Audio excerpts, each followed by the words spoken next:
De quantas formas poderemos contar uma história?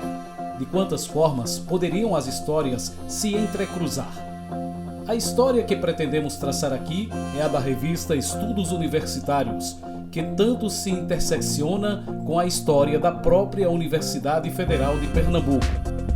Sua história é permeada pela participação de grandes nomes da intelectualidade brasileira, além de sua idade perpassar por períodos distintos de nossa história política.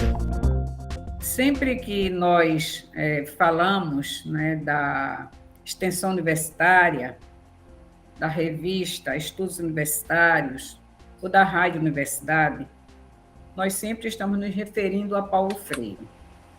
Mesmo que a gente não fale o nome deste grande educador, nós estamos sempre colocando ele no centro. Ser ensaio, ser multitemática, ser interdisciplinar, servir para discutir culturas e não cultura enquanto uma perspectiva elitista, que a Estudos Universitários, na sua origem, brigou, lutou e resistiu para fazer diferente. E é nesse ambiente rico, nesse ambiente de grande efervescência, que Paulo Freire e outros atores sociais que participaram do serviço de extensão cultural já nos anos 60, né, vão atuar, vão produzir e vão mergulhar no mundo das letras, no mundo intelectual. Traçar uma história da revista Estudos Universitários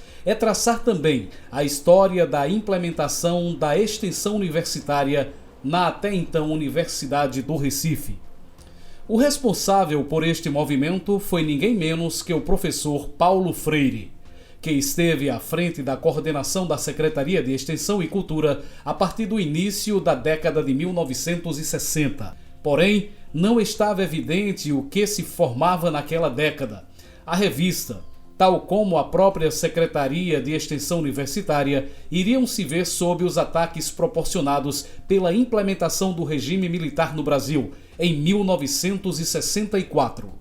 O que eu chamo a atenção é que a fake news antecipada de que eu falava consistia em dizer que o programa de alfabetização de Paulo e, consequentemente, a revista e a rádio, dirigida por Laurênio, que tudo isso fazia parte de um processo de comunização.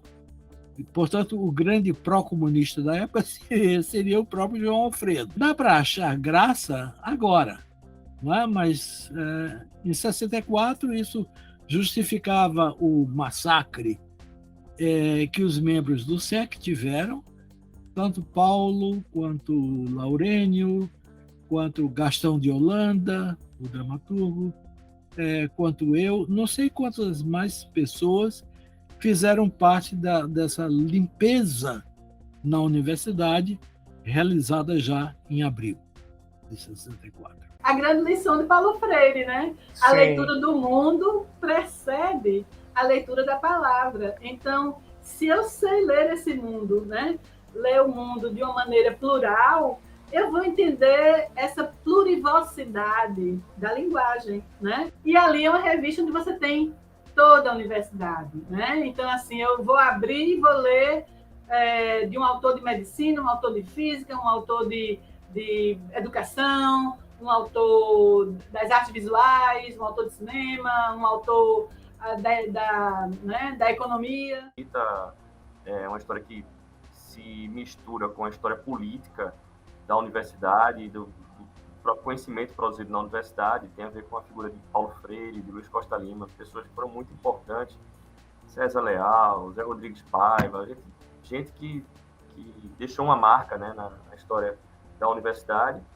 Fizemos todo um trabalho de construção junto do coordenador Adriano, que hoje coordena as ações dessa revista, para formalizar uma política editorial transparente, que preza pela excelência do que vem sendo produzido na revista e que reflita o que acontece na frente da cultura e da extensão. E essa revista, né, de acordo com a sua origem, ela tem a tarefa de declarar a sua posição em favor do projeto de universidade, em favor de um projeto social, um projeto de educação que esteja voltado para a humanização da educação, dos sujeitos, da humanidade.